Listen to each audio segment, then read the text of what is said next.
Hi, I'm Nat. And I'm Guy. And Mel Gibson calls for the overthrowing of... Gavin Newsom and Communist Mayor Karen Bass. Okay, let's get right into it. Okay, that quick. Okay. Well, do you want to have a chat before? Thank you for everybody that's coming over from my Spanish show. If you have questions or comments you want to put in the chat in Spanish, I'll translate them and then translate it back. And we're quickly approaching 9,000 followers, so if you haven't subscribed, please do so. We're trying to get to 10,000. In the Spanish one. Oh, in the Spanish one. This one, we're trying to get to 200. So please like and subscribe as well. It would really help us out. Thank you. Yeah, well, if we get to 1,000 on this channel, then we can monetize this channel as well, which would be phenomenal. Yes, okay. Which would make our lives a lot easier. Let's get into Mel Gibson here. Yes, so Mel Gibson calls for his fellow Angelenos to overthrow Gavin Newsom and Karen Bass. Oscar winner accuses political leadership of incompetence and destructive decision-making in handling of anti-ICE protests and wildfires earlier this year. Yeah, I believe there's a clip here. Why don't we get into the clip? Sure. So it's coming from John Strand. I just grabbed the first one I could find. Gavin Newsom and Karen Bass have already proven their incompetence and poor leadership during the Los Angeles wildfires. Now, as we experience rampant lawlessness and civil unrest, it's never been more clear they're unable to respond effectively and responsibly during calamity. Whether it's sheer incompetence or outright malevolence, the reality is stark. California's in a state of turmoil, and I ask my fellow Angelenos, why are Gavin Newsom and Karen Bass still in office? How much more of their destructive decision-making masquerading as leadership are we going to tolerate? It's time to take back our community and our state and put the power and the privilege in the hands of competent leaders whose goals are to protect us and the way of life this nation was founded upon and promises to offer. That's all. Gavin Newsom. Yeah, and I agree with him. There's not many governors more incompetent than Gavin Newsom. It's going to be a shame if he is the presidential candidate in the next election for the Democrats. He will be. Yeah, I think he will be too. His poll numbers are shooting through the roof because he's going directly at Trump. Come arrest me. Harmon, come get me. But the only person more incompetent than Gavin Newsom is Karen Bass. She is an absolute joke. And she does have like a factually already verified communist past. She was part of the, what was it called? I remember what it was called, of a revolutionary communist movement all the way back in the 70s and 80s. And that's been confirmed already. And of course, her incompetence during the wildfires. She was in Ghana to celebrate the presidential elections and then the new president of Ghana when her state was going up in flames. And then she didn't come back for a few days. Well, she's not even a good public speaker. At least Gavin Newsom can fake it and he can lie fairly well. So if you're just a moderate, you don't pay attention to politics, maybe he can come off as electable or get an ignorant vote and things like that. But Karen Bass is just beyond the pale.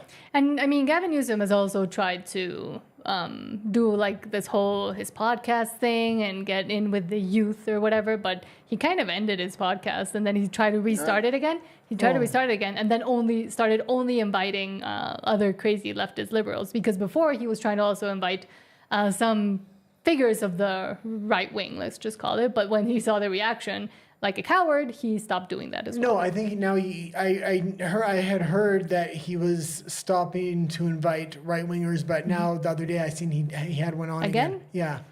So I think after or before the protests. I'm not sure, but yeah. I don't like the guy. Okay, why don't we read a little bit of the article before we go into the next story? Sure. So I want to kind of try to delay the next story for YouTube censors. Oh, yes.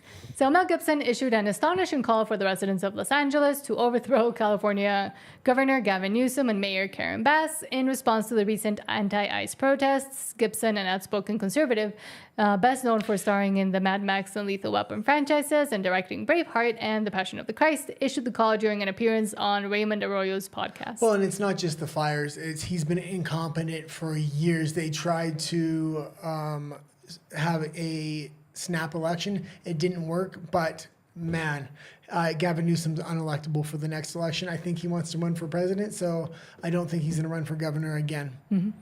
Okay, we can go into the next story now. Hold on. This one's a little bit more risque though. I was trying to find something. Okay, next story is, well, you better read this one because Yes, I otherwise have to I'm read it. definitely going to get it censored. Hold on. Okay, I can't find it. Yeah, just go to the story. I was trying to bring up what the... Oh, there's a light behind you.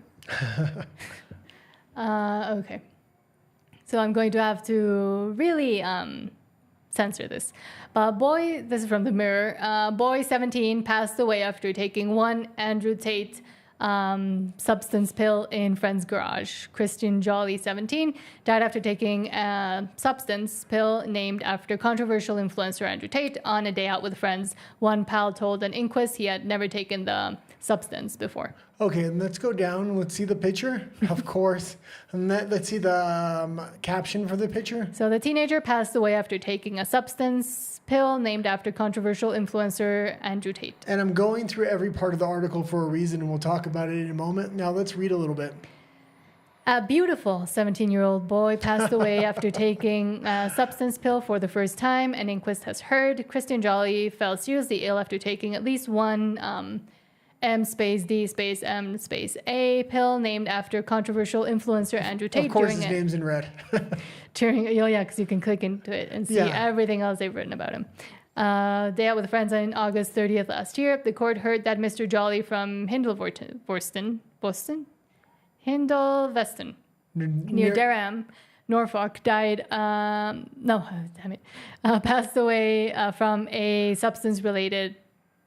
Passing away. His parents have now warned other families how easy it is for youngsters to get their hands on dangerous substances, while a friend told the court he believed Christian had never had taken the substance before in his life.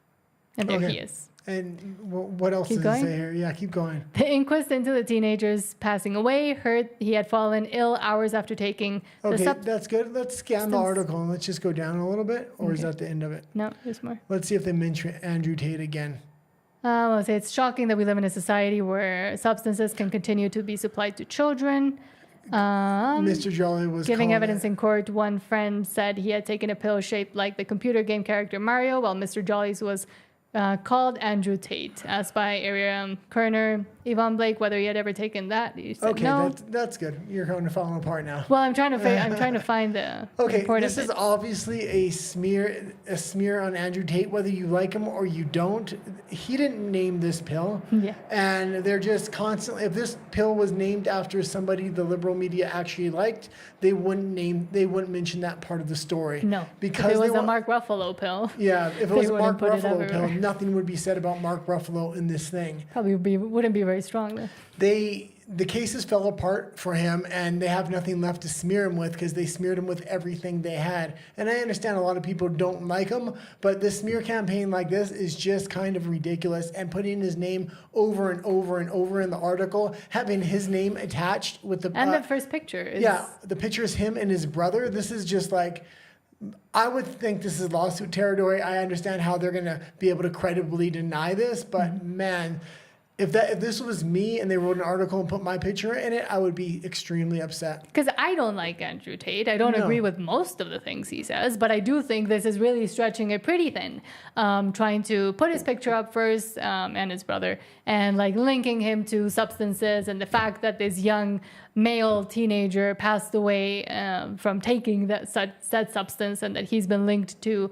I mean, everybody knows Andrew Tate has parties and stuff, but trying to like someone that doesn't have too much discernment could easily try to say that it was Andrew who's culpable for this kid passing away. And this also subconsciously implants the narrative of drugs in Andrew Tate, bad things in Andrew Tate. So people aren't going to remember this story, but if they do try to bring him up on false allegations or real allegations in the future, potential jurors will subconsciously have this kind of locked away. They might not be able to recall the story, but they're generally just going to think, bad guy, we should convict him. Yeah. They're trying to smear his name in the court of public opinion. So if they ever do get another charge on him, they can kind of weigh the, what do you call the thing that they hold up? The balance? Yeah, the balance of power of the judiciary. Rafa says, hello, guy. Hello, Rafa. And, I mean, right today is Andrew Tate. And, I mean, the UK specifically, they've done a whole campaign to smear him. But I mean, they also did something very similar to Tommy Robinson, who was trying to bring into evidence something very, very concerning that has been happening in the UK with young girls being treated badly, terribly by migrants into the country. I'll just put it that way.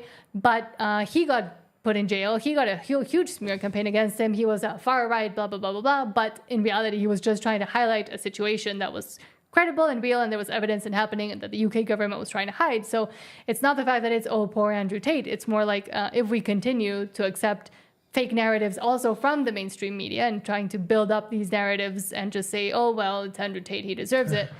Any day it could happen to anybody else who actually is doing more important things, in my opinion, than Andrew Tate. Yeah, it's interesting. Tommy Robinson and Andrew Tate actually come from the same small town in the UK. And yeah. Okay, we can go into the next story here. And the next story there's so is? many ads. So 16 billion Apple, Facebook, Google, and other passwords leaked act now. Oh, do we have the story? Oh, sorry. I was trying to avoid the ads.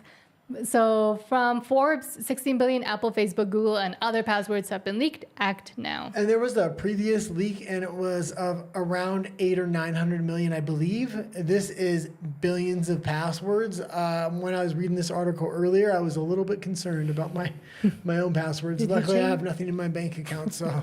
Did you change them or? No. Oh, so you weren't that concerned. Update from June 19th. This story, originally published on June 18, has been updated with comments from founders of Keeper Security regarding the leaks. If you thought that my May 23rd report confirming the leak of login data totaling an astonishing 184 million compromised credentials was frightening, I hope you're sitting down now. Researchers have just confirmed what is also certainly the largest data breach ever, with an almost incredulous 16 billion login credentials, including passwords, exposed. As part of an ongoing investigation that started at the beginning of the year, the researchers have postulated that the massive password leak is the work of multiple info stealers.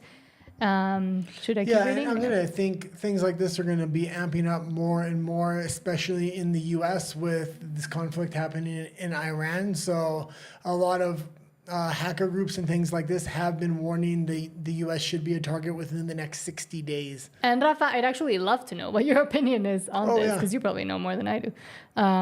But yes, password compromise is no joke. It leads to account compromise, and that leads to, well, the compromise of most everything you hold dear in this technological-centric world we live in. It's why Google is telling billions of users to replace their passwords with much secure passkeys. It's why the FBI is warning people not to click on links in SMS messages. It's why stolen passwords are up for sale in the millions on the dark web to anyone. Okay. Don't lose your passwords. But what my question is because I had kind of seen that two-factor authentication doesn't really do anything or much, but at the same time, that's kind of the only, other than changing your password every week and then forgetting it and not being able to go into any of your accounts, that's the only way I can really think of to make your accounts more secure. Yeah. So Rafa, if you want to pronounce yourself on this, I can't even remember my password, so I have to have Apple do it for me. And me. Yeah. I know his passwords. Okay. That's actually how you know if you actually trust your partner or not, if you just give them all your passwords and all access to everything, in my opinion. Why don't I have access to your stuff? Because you don't remember them. You do have access to it. You just don't remember how to get in. Oh, I do? Yes. Okay, let's go into the next story here. And that's FBI raises alarming claims of Chinese interference in the 2020 election. You skipped one. Was it on purpose? Or? Oh, no. I didn't realize that. Oh, yeah, this was the one that kind of broke my heart this morning. Yeah. So from Wall Street Apes, elderly American showing how expensive senior homes have gotten. Not sure if it's worth it, but senior homes aren't cheap. She gives a room tour of her room. She pays $12,000 a month to live in. The younger generations are not going to be able to afford getting older. It's a serious problem. Yeah, and this is really sad. Why don't we play the video and then we'll talk about it a little bit? Yeah. I'm assuming this is in the United States, but it's a similar situation in most Western countries. Yeah.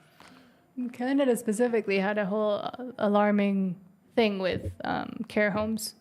Yeah, they're trying to put them in shipping containers now. They're building these shipping container communities right next to the water. So they basically take these shipping containers off the ships, place them almost right next to the ships, and then they're trying to build these communities and put old people in these things. Yeah. Okay, let's play the clip. Do you have your headphones? Yeah. Go ahead. I watch it. Tour. It cost me $12,000 a month to live here. So let me show you. This is my bedroom. Here's my dresser. Don't you love this lamp? This is where I keep my necklaces. I love this painting. This is where I keep my earrings. They keep me happy in case I forget my age. This is my hamper. I love it. Someone drew that for me. This is my bed. This is where I get my beauty rest. This helps me get out of bed. This is where I put my hearing aids. This is my picture of my husband. May he slay in peace. And this is my closet. This is where I keep the clothes and the sheets for the bed. That's my light for filming. Let me know if you like my room. Love yous. Room. And she wasn't even mad about it. That's the thing. But what I'm going to say about this, she pays $12,000 a month for this one room. And now I do understand she probably has full care because she is in a wheelchair. But she could easily buy a house in another country that's a lot cheaper and pay for full-time care and even have two people take care of her full-time. For me, it's more and I've said it since I lived in Canada, and I'll continue to say it also for Americans and people in the UK, although they do it a lot less. This whole, forgetting about your parents, forgetting about your relatives, forgetting about the people that were there and that have brought you up because, now you got no contact with your parents, and your parents are conservative or they don't believe the same idiotic things that you do. And also the fact that they shove all their old family members into care homes, to me, is disgusting. I'm sorry. I understand that sometimes it's important because they need specialized care, etc. But the fact that a lot of them didn't even visit them, a lot of them started to care all of a sudden during the bad times of 2020 about where they had put their parents when they were realizing the type of care and treatment that they were getting, which was mostly abuse by the nurses and etc. And again, it also goes into migration and the fact that a lot of countries have to import more workers to just take care of their elderly population because the kids don't give it. And this goes into more than just taking care of your parents. This is a whole mentality that many Western countries have. This is also why when Western countries look at poorer countries, they're like, how are they having so many kids? How are they still having kids? People in richer countries say they can't afford it. These people in poorer countries definitely can't afford it, yet they're having more kids. How are they able to do it? It's because they have a family infrastructure, a generational family infrastructure where the grandparents help with the daycare with the kids, relatives, aunts and uncles. It's a whole family that takes care of the family. And that's how they're able to do it in a lot of other countries. The West has completely forgotten about family values and things like this. I think it's intentional, and I think it's really brought from the top down. Progressive liberal ideology has really caused the abandonment of the family. But also, it is a value that essentially the Protestants that landed in the U.S. initially had, this whole individualistic mindset and this achieving things for yourself, etc., making your life better, which can be a good thing, and has got the U.S. To the place where it got, and Canada kind of as well.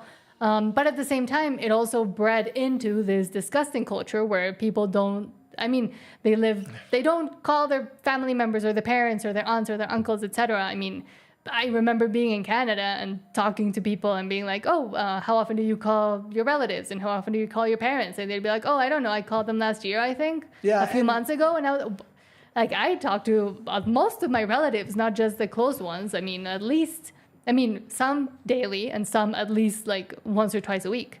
So I find it, I can't comprehend it. That's where my Mexicanness comes out. And in places like Canada, housing is extremely overpriced. Regular individual citizens can't afford houses, but immigrants can. It's not because immigrants are necessarily extremely rich. Some of them are, and they can buy houses outright. But a lot of them are working minimum wage jobs because I worked with them, yet they own houses. How is that? Because the entire family lives in the house together. This provides free daycare, help with schooling, things like this. So they all chip in on the mortgage. Once that house is paid off, they move on to buying the secondary house. Then the family has two houses.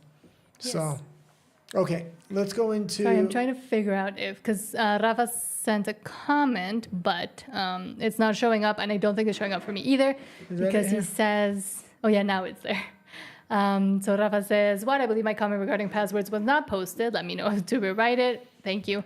He says, "I recommend using MFA, multi-factor authentication. I use Okta and Microsoft Authenticator. Regarding forgetting passwords, you can use services such as 1Password or LastPass." I've tried to get him to do it. He won't do it. What's You that? use the Apple system Yeah. to remember your passwords. Yeah. Well, I don't have anything important. No, Literally. I kind of don't. I mean, other than the channel, I guess, but Yeah. You have all the access to all the channel stuff. So. because he forgets it and then we lose access. That's why. Plus, I don't know how to do anything. That too. So I do all the links, I do all the thumbnails, I do all the posting, I do all the writing. So I do the filming. he does the cameras and the lights and the sound and everything else. Don't downplay. I'm my not effort. downplaying you. I'm saying we divide the labor. Okay. Like let's communists. Let's go. I'm not a communist. I know. I'm a dictator.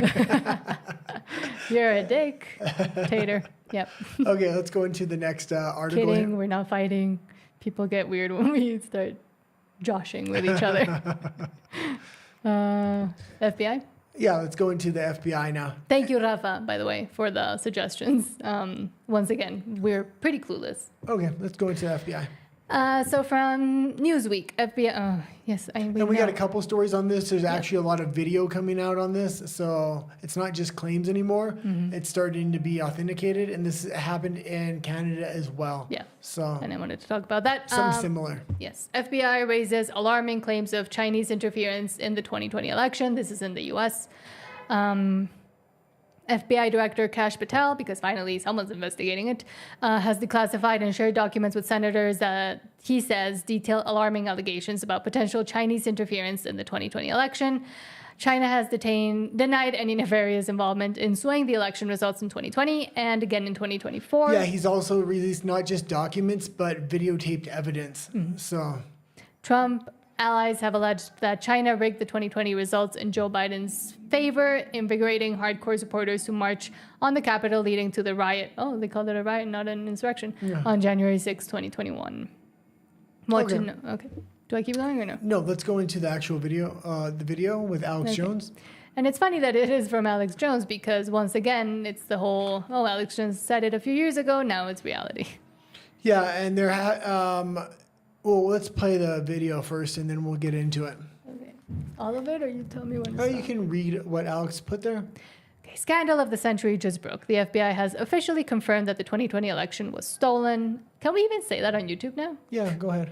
FBI releases documents proving that the CCP worked with the Democratic Party, CIA, to steal the 2020 election using ballots marked for Joe Biden that were flown in from China days before the election. Since Kash Patel released the documents to the U.S. Senate last year, a former high-level intel officer has come forward to reveal how the FBI's Chris Wray ordered his agency to engage in a massive cover-up and worked with the DHS to censor, persecute those blowing the whistle. Okay. And again, like, let's remember, And it's before you 29 couldn't even minutes, talk. but we only need to play the beginning. Yeah. And I was going to say, remember, before on YouTube, you couldn't yeah. even say this because you'd get censored. And there was a reason you can be censored because there was some truth behind it. So, the Communist Chinese, CCP, with the Carnegie Endowment and the CIA, with DHS and the DOJ, brought in massive plane loads of ballots printed in Communist China. And then when all the counting places are shut down at 1, 2 in the morning, in Georgia, in Pennsylvania, in Arizona, in Michigan, in come the trucks. And in many of the videos, we have them, it's Chinese men and women, a lot of times out-of-state plates getting out. So imagine how many people for the Postal Service driving a big truck full of ballots decided to go look. Not many, but we had 2 go public. And then they got threatened by the FBI. So just since I started talking about this when we went on air today, FBI Director that's Kash good. Patel reveals... I don't want to go for the full 29 minutes, but we do remember in Georgia, they said a water pipe burst. They forced everybody out of the building, and then there was a huge spike from that polling station. It looks like the Chinese CCP members brought in the ballots with the truck, actually went into the facility, personally delivered them. That's how they minimized the amount of people that were involved. Yeah. Involvement. Unless we forget about Canada, because I've been talking about this for years now as well. But for example, this is from 2024, but I mean, it goes back a long time. Canada spies from Reuters. Well, and we do have another story later about the Calgary separation movement or the Alberta separation movement and how they're trying to currently prepare to rig that separation vote if it ever takes place. They're basically importing massive amounts of migrants into Alberta. Okay. So from Reuters, Canada spies found China interfered in the last 2 election probe hears, and they try to keep this pretty quiet. But Canada's domestic spy agency concluded that China interfered in the last 2 elections. An official probe heard on Monday, the firmest evidence so far of suspected Chinese meddling in Canadian politics. Back then, when Justin Trudeau's Liberal Party won both the elections held in 2019 and 2021, under pressure from opposition legislators unhappy about media reports on China's possible role, Trudeau set up a commission into foreign interference, and it came out that there was, which he was expecting not to be. There is the CCP has their claws so deep into Canada that this is why Trump is very wary of Canada. They were literally training Chinese pilots on Arctic flights, in northern Canada flights, things like this. Then those pilots were going back to China, sharing that information. They were training them specifically on American military equipment, jets and things of this nature. So again, it's not an isolated issue, and the people that were called conspiracy theorists for the past, 5 years now, at least they're getting some vindication because finally there's somebody within the investigation agency that's actually doing something. Oh, and the Chinese set up police stations within Canada that were Chinese police stations where they would intimidate foreign refugees from China. Because there's 2 types of refugees from China and Canada. Immigrants from immigrants. Either the ones that support the CCP, which are the modern immigrants in China. In Canada now, you have to have CCP approval in order to immigrate into Canada via the Canadian government. It used to be you didn't need approval, so you had a lot of actual refugees and people fleeing communism. And China's tried to set up these police stations to intimidate that second branch of people. A lot of them who had been there for a long time. Yeah, they're very old. That actually did immigrate and flee China, communist China, to go to Canada.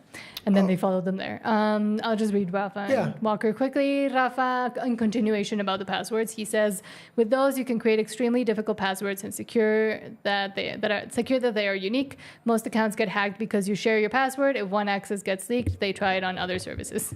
So don't share your passwords with me, I guess. And Walker says the CCP is playing hard. They always have. Yeah. Hold on. So growth in Canada. Speaking of Canada, as you were just saying now. This was okay. So this is the thing. This when it says Q1, that's quarter one of 2025, and you can look at every province here other than Alberta. Let's look at that. So Manitoba around 3,000, Saskatchewan around 2,500, New Brunswick almost 1,000, Nova Scotia almost 1,000, PEI almost 1,000, Newfoundland negative 115, Quebec negative 1,000, British Columbia negative 2,300. That means people are leaving. 2 of those are us. Yeah, 2 of those are us. And then Ontario negative 5,500. And then we look at Alberta. It has you can combine every other province and it doesn't equal the amount of immigrants they're pushing it into Alberta. But maybe some of these are going to Alberta, so it counts into that. No. Over 20,000 into Alberta. This is going to they're trying to skew election results. If quarter 2, I would expect it to maybe even double. So we're looking at quite a large population increase over this whole year. If they can delay the election until the separation vote until next year, the demographics going to be a lot different. But I'm guessing, at least some of them do have to be people that are seeing what Alberta might do and is doing and say, because if I was in British Columbia, I'd be suggesting doing that to you. Well, a lot of Albertans are leaving too. That's what I don't think you understand. These are immigrants that are placed there by the Canadian government. They're getting checks to stay there and things like that. Because it just says population growth. Yeah. But I've looked into it more closely. That's the thing. So. Okay. You know it all. Thank you. Back to, oh no, I clicked the wrong one. Oh, where is it? There. Still on Canada, because Carney drops the hammer as talks with the U.S. falter. adjusted tariffs on the U.S. steel and aluminum effective July 21st, additional tariffs to counter global overcapacity, and banning U.S. from bidding on Canadian government steel contracts, from what this guy understands. Things are starting to fall apart. They were expecting a deal from Trump. Canada is the one place he doesn't seem to be even interested in negotiating with at the moment. When it's brought up, he'll kind of randomly talk about it, and then it's never talked about again. The Canadian news, the Canadian government is constantly on this. They're trying to play hardball. They don't have any cards to play hardball with. This is rhetoric for the Canadian public. The economy is about to fall apart. Carney's lucky he has Trump to put it on, because that's who he's going to put it on now, when it's really his own fault. And I mean, they're teetering on the edge of... Many of the economic systems in Canada are already starting to collapse, especially the housing market. Mm-hmm. So it's starting to turn in now. And they keep trying not to talk about it, too. So let's watch Lizard Man. And that's why we're announcing that Canada will be introducing a series of countermeasures to protect Canadian steel and aluminum workers and producers. And there's several, and I'm going to list them. First, Canada will adjust its existing counter tariffs on U.S. steel and aluminum products on the 21st of July at the end of that 30-day period. And he thinks he's playing hardball by putting tariffs on U.S. steel and things like this. Trump was getting ready for war, or at least to prepare to look strong. So he wants to nationalize certain industries that have to do with national defense. This is the steel industry. This is the aluminum industry, the lumber industry, electricity, things like this, things that are absolutely crucial to national defense. Trump is nationalizing right now. Mm-hmm. So, and he's not gonna cut a deal that's gonna undermine bringing that back to the United States. They're willing to lose money to bring these industries back and nationalize them. In other words, we're going to adjust them to levels consistent with the progress that's made at that point on the broader trading arrangements with the United States. Secondly, we will implement reciprocal procurement rules, ensuring that only Canadian producers and producers from trading partners that provide Canada with tariff-free reciprocal access through trade agreements can compete for federal government procurement. We're only going to trade with people that don't put tariffs on them, but Canada puts tariffs on all their allies. That's the issue. Mm-hmm. So Canada wants no tariffs on them, but they want to be able to tariff everybody else. Yeah, and that lady behind him is Melanie Joly. That's what I was checking. I was trying to figure out their name. Procurement of steel and aluminum. She's the former economic Troisièmement, le gouvernement établira. He does it in French. Yeah, okay, so that's good. And it was funny because CBC, which is the Canadian broadcast company, which is the propaganda arm of the Liberal Party, actually called this out. They said there's no way, even if they take down interprovincial tariffs, meaning the states, which are provinces in Canada, tariff one another. Mm-hmm. So even if they take those down, there's just not enough economic upside to justify tariffing the United States. It's going to be hard times for Canada over the next few years. And Canada is already going through hard times as it is, and as they've done it up to now. It's going to completely collapse to the point where they're going to have to justify a digital currency upon that collapse, and I think that's what they're preparing for. That's been their plan for a long time. They've passed the legislation more than a year ago now. Mm-hmm. Okay. Lizard Man, I'll read your comments quickly. Walker says, I think the Chinese Air Force is paying a lot of money to Western pilots like the British to fly their warcraft. What? Says, I think the Chinese Air Force is paying a lot of money to Western pilots like the British to fly their warcraft. I don't understand. That the Chinese are getting British pilots and other pilots to come fly their stuff for them. Oh, they're Chinese jets? Yes. Like mercenaries? Yeah, Chinese Air Force. I don't understand. I don't know. You wrote it. Let's continue. And Rafa says, sorry, I meant sharing the same password between accounts. I know. I using the same password, username, email for Instagram and Facebook. So yeah, don't use the same password everywhere. Thank you, Rafa. All right, Tech Advisor. That was it. We have more stories. Yeah, but it's on RUMBLE. Oh, it is? Yes. Oh, that was the last one for that? Yes. Oh, okay. You're the one that gathers that. Well, I do, but I was kind of lost on my notes there. I couldn't figure out what story we were on. Okay, I was Once wondering again, why, this is why I do you give me a blank stare. This is why I do the tech stuff and he does everything else. Okay, we're going to head over to RUMBLE. Yes. Follow us over there. If you haven't subscribed, please do so. We're trying to get to 200 subscribers, eventually 1,000, so we can monetize this channel. On YouTube. And we're going to head over there now. Yes, so same channel name over at RUMBLE, except Yeah. without the in English. So we'll see you over there where we can talk more freely. Thank you, and 1 second. And I'll I gotta pause it, so hold on. log into the Rumble here. Okay. You said Rumble while I was still on YouTube. That's fine. 87 subscribers. Look at that.